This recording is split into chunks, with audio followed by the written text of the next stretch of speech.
to the second verse we're going to look at, verse 12.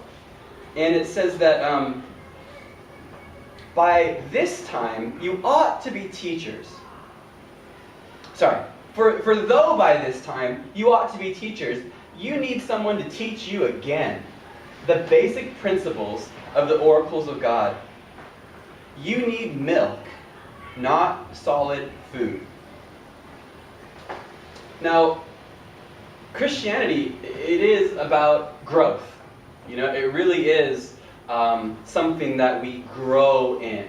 And as I said before, that we begin at a certain point, and then we progress along. I rode my bicycle to church here this morning, and what an illustration.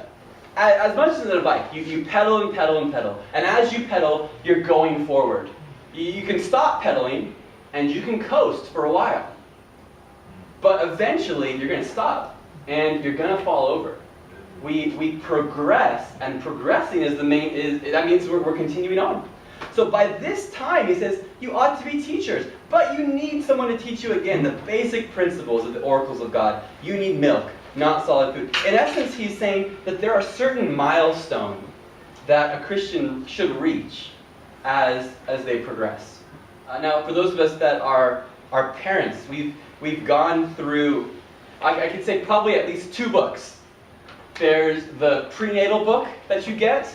Usually someone gives it to you, and you have all these pictures and all these charts, We had a variety of those books. We also had a page-a-day calendar. You could tear off a page every day. There's apps for phones now. But it says basically, this is what your little baby is doing, that brings you all the way up to 9 months, and then baby's first birthday, or the birthday, happens. And then there's a second book that people give you, and it's kind of like the first year book. It's like day by week by week, milestones that she hit, and at this point, baby should be reaching for the mobile thing. It kind of some of you know what I'm talking about, some of you don't. Just seeing that, it's all about, I guess, milestones that should be reached, and that should be reached at certain times. On a autobiographical or on a personal note, it was really hard for myself and for my wife to be noticing that for our son, all of those milestones were delayed. And so we kind of we could explain that or this or that, and just milestone after milestone after milestone was delayed. And so we took him to different doctors and specialists, and we got conflicting and various diagnoses. We eventually got a definitive diagnosis of autism and an additional learning disability, just kind of as a cherry on top. So I'm not going to say that was anything but hard. I never have, I never will. It's hard. And that day was hard. And then the other day when we got the second opinion and they confirmed the first opinion, that was hard. And to a degree, every day since then is hard. To varying degrees. We're used to a lot. We're used to stuff I never thought I'd be used to. But that's kind of where we're at, and I talk about it from time to time. And that's just the world and the reality that we live in. And as much of a hard thing that it was to get that diagnosis, to a degree, it was not out of the blue. And it wasn't just this what? Because reading those kind of books and seeing that there is a scheduled and regular developmental pattern that should be progressing, and we noticed that because certain things were happening really slow, or not happening at all, we thought, something is wrong. Let's get this checked out.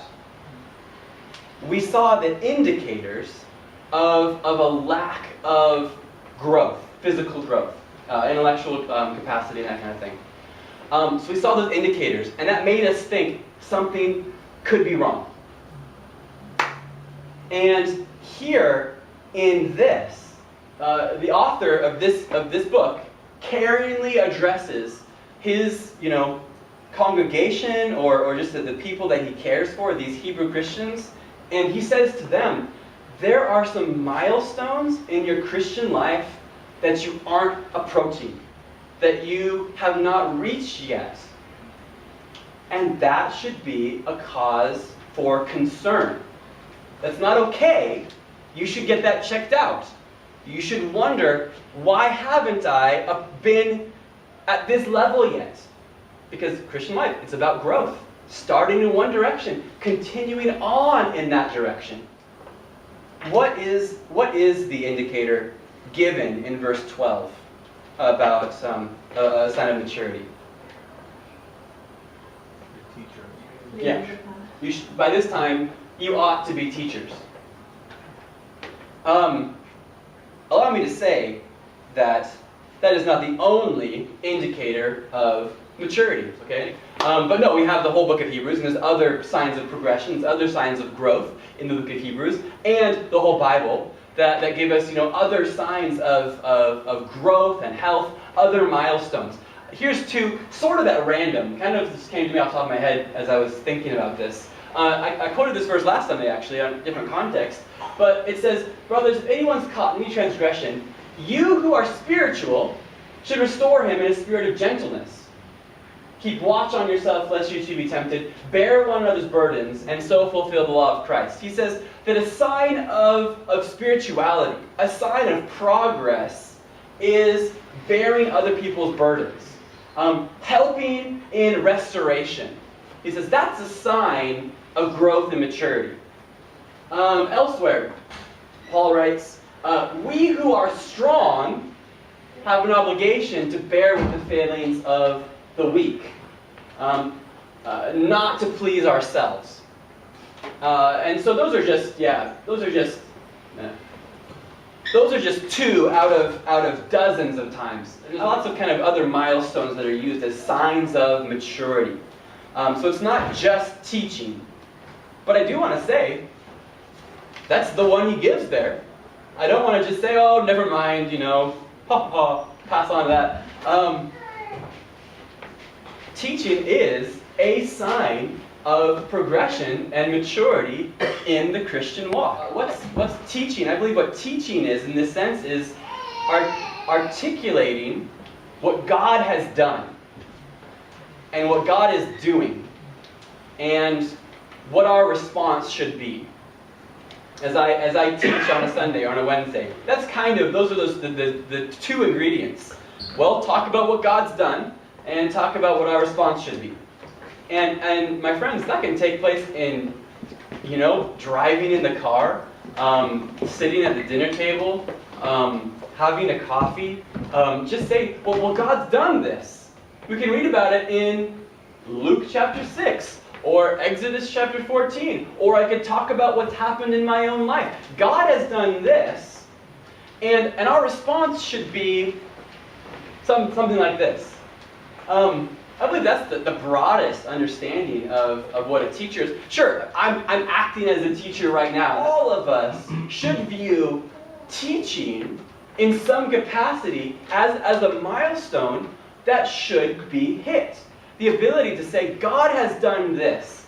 It means this. So let's do this. Well, this author writes to these Hebrew Christians and says, you should be doing that, but you're not. Something's wrong. Well, what's wrong?